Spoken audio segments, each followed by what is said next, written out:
La façon enjouée, optimiste et positive avec laquelle est présenté ce rapport interpelle. Je pense que la réalité est en fait, effectivement, comme ça a été dit par mon collègue Rénal, à 90 voire à 180 degrés de ce qui a été dit. Si on prend les postes un par un, effectivement, le poste des recettes, déjà celui-là, il doit interpeller parce que la croissance des recettes, c'est 8 millions d'euros seulement d'une année sur l'autre, c'est-à-dire plus 1%. Et si on prend la moyenne sur les 2 dernières années, c'est 0,7% de croissance des recettes par an. Donc, toute la phraséologie qui est d'ailleurs sur la page 6 du rapport, sur le dynamisme des bases, n'existe pas. Il s'agit là d'une contre-vérité. On voit que quand il n'y a pas de coup de massue sur l'augmentation des impôts locaux, il n'y a pas, et je le dis sans esprit critique, Monsieur le Président, je pense qu'il faut regarder de près et chercher à comprendre pourquoi les recettes augmentent si faiblement dans la métropole. Je le rappelle, 0,7% de croissance en moyenne sur les 2 dernières années seulement. Ça vaut aussi la peine de s'arrêter sur la fiscalité professionnelle. La fiscalité professionnelle, elle croît entre 2017 et 2018 de 0,9% seulement. 1,1% sur la CFE et moins de 1% sur la taxe valeur ajoutée. Alors, qui pourtant elle-même est cyclique et qui aurait dû connaître une croissance forte en 2018. Cette croissance forte n'est pas là. Donc si la croissance sur la valeur ajoutée est si faible, et c'est les chiffres, hein, il faut que vous regardiez les chiffres pour le voir, on peut peut-être aussi faire un lien avec l'optimisme qui a été affiché ce matin d'une croissance de 4,3% du versement transport. Il y a quand même un lien entre la valeur ajoutée des entreprises créées chaque année et la croissance de la masse salariale sur laquelle est assise l'accroissement du versement transport. Je rappelle que le versement transport pour le financement de la 3e ligne de métro est basé sur des hypothèses de croissance annuelle de 4,3%. Cette année, la CVAE, la contribution sur la valeur ajoutée des entreprises, n'a augmenté que de moins de 1%. Je le redis donc, ça interroge et pour le moins ça mérite une réflexion sur le financement de la 3e ligne. La fiscalité ménage, je l'ai dit, croissance de 2,1% cette année, à comparer quand il y a eu les 2 coups de massue, plus 11% en 2015 et plus 8,3% en 2016. La moitié de cette croissance de la fiscalité ménage est due, plus de la moitié, est due à la revalorisation des bases par l'État. Donc là aussi, il y a une interrogation à avoir sur le dynamisme des recettes fiscales, qu'elles soient professionnelles, comme je l'ai dit, ou ménages, comme je viens de l'indiquer. On a donc, je l'ai dit, un produit fiscal total qui croît en 2018 de 1%, soit 8 millions d'euros. Les dépenses de fonctionnement, ça a été dit aussi par mon collègue Rénal, on affiche avec gloire une baisse de 9 millions d'euros. Nous savons que c'est inexact, puisqu'on compare 2017 avec 2017, qui fut une année où une provision de 24 millions d'euros a été effectuée, alors qu'en général, les provisions, c'est 3 millions d'euros sur notre activité métropolitaine. Donc 21 millions d'euros de provisions en 2017, qui effectivement augmente les dépenses de fonctionnement à 782 millions d'euros. C'est 761 millions d'euros qu'il aurait fallu considérer. On ne compare pas la même chose et on compare un résultat 2018 par rapport à 2017 pour afficher une baisse de 9 millions d'euros. C'est une baisse qui est absolument virtuelle. En fait, effectivement, les dépenses de fonctionnement augmentent de plus de 12 millions d'euros si on oublie cette provision exceptionnelle, soit une croissance de 1,7%, qui inclut d'ailleurs, en fait, le fait que DECO7 a, en accord avec Toulouse Métropole, trouvé un arrangement pour qu'une dépense de fonctionnement de Toulouse Métropole vers DECO7 soit annulée, une dépense de 6 millions d'euros est transférée ailleurs, mais ça fait quand même 6 millions d'euros de moins en dépenses pour la métropole. Je l'ai dit, une croissance de plus 1,7%, des croissances de personnel de 2%, de charges générales de 3,9%, des frais financiers plus 3 millions d'euros.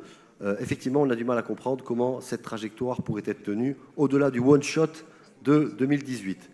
L'épargne nette, croissance glorifiée de 14 millions d'euros entre 2018 et 2017, c'est faux. La référence de 2000... Enfin, c'est faux. Entendez-moi bien, hein. Si on va un peu plus loin, tout petit peu plus loin dans l'analyse des chiffres, on s'aperçoit que comparer l'épargne nette de 2018 avec celle de 2017 est un leurre, puisque celle de 55 millions d'euros qui est affichée ici, il faudrait y rajouter évidemment les 21 millions d'euros qui ont été faits en provision l'année dernière. En fait, il s'agit d'une baisse de l'épargne nette de 10 millions d'euros. Nous sommes sur un phénomène de baisse progressive de l'épargne nette année après année. 99 millions il y a 2 ans, 76 millions l'année passée, 99 millions en 2016, 76 millions en 2017 et 69 millions en 2018. 69 millions d'euros comme épargne nette, c'est à peine 17% du financement de nos investissements, dont 50% de nos investissements, on le verra plus tard, sont couverts par l'emprunt. Donc une baisse inexorable de l'épargne nette au fil des années, avec des frais financiers qui augmentent. Nous estimons que cette épargne nette, sur notre propre trajectoire et nos propres calculs, qui ne demandent qu'à être confrontés, descendra sous les 50 millions d'euros en 2020 et sous les 40 millions d'euros en 2021. Les dépenses d'investissement, point extrêmement important, 6 minutes, dépenses d'investissement qui donnent le vertige, 415 millions d'euros, donc on dirait, il semblerait quand on annonce ces chiffres que c'est des records et que c'est signe d'une très grande santé. 415 millions d'euros dépensés en 2018 en termes d'investissement. Nous en sommes à 1,2 milliard d'euros d'investissement fin 2018 par rapport aux 960 millions prévus dans la trajectoire. Cela signifie, chers collègues, que nous avons, au bout de 4 ans, dépassé de 25% la trajectoire d'investissement qui était prévue en début de mandat, une trajectoire, je le rappelle, qui était considérée comme optimiste, puisque nous avons eu ici le débat en 2014 ou 2015 de savoir si on partait sur une hypothèse prudente / conservatrice à 900 millions d'euros ou 1 milliard, si je me souviens bien, ou si, de manière extrêmement enthousiaste et optimiste, nous prévoyons 1,4 milliard pour la durée de la mandature. Eh bien, c'est 1,4 milliard qui a été retenu. Nous sommes dans une dérive extrêmement importante, une dérive de 25% du plan d'investissement de notre métropole, ce qui signifie d'ailleurs, si on faisait une toute petite projection sur la 3e ligne de métro, qu'une telle dérive de 25% nous amènerait à un métro à 3,5 milliards et non 2,7 pour la petite histoire. Et le budget prévisionnel 2019, parce que des fois on dit, non mais dépenses d'investissement, il ne faut pas s'inquiéter, il y a un effet de cloche comme ça. Ben, la cloche, elle ne redescend pas. Le budget prévisionnel de 2019, il prévoit 442 millions d'euros de dépenses d'investissement. C'est-à-dire qu'en 2019, au 31 décembre 2019, si les investissements qu'on a prévus pour 2019 se font, ce qu'il n'y a pas de raison de ne pas croire, nous serons à 1,638 milliards de dépenses fin 2019. Et avec ce qui pourrait être prévu, si on le savait, si on avait plus de précision pour 2020, nous serons donc aux alentours, juste un peu en dessous des 2 milliards d'euros d'investissement de PPI sur notre mandat, c'est-à-dire 40% de dépassement par rapport à ce qui avait été prévu. Les conséquences de ce plan d'investissement non contrôlé de 2 milliards d'euros, 1,9, allez, au lieu de 1,4, il y a des conséquences mortifères sur l'annuité de la dette, sur l'épargne brute et donc sur notre capacité de désendettement. Les emprunts, la stratégie a été bien expliquée. Toute la stratégie qui est autour de nous, c'est chercher à diminuer le recours à l'emprunt. Un recours, en allant chercher dans les fonds de roulement 40 millions d'euros, on baisse l'emprunt de 2018 de 40 millions d'euros et on baisse tous les fonds de roulement au minimum, même si ça met en danger les organismes concernés. En fait, ce n'est pas 173 millions d'euros qu'on aurait dû emprunter, c'est 42 millions de plus si on avait maintenu les fonds de roulement tels qu'ils sont. Ça a été fait, très bien, c'est peut-être une bonne gestion, mais c'est un one-shot ça aussi. On ne descendra pas plus bas, ou alors on va carrément rentrer, on va commencer à toucher l'os.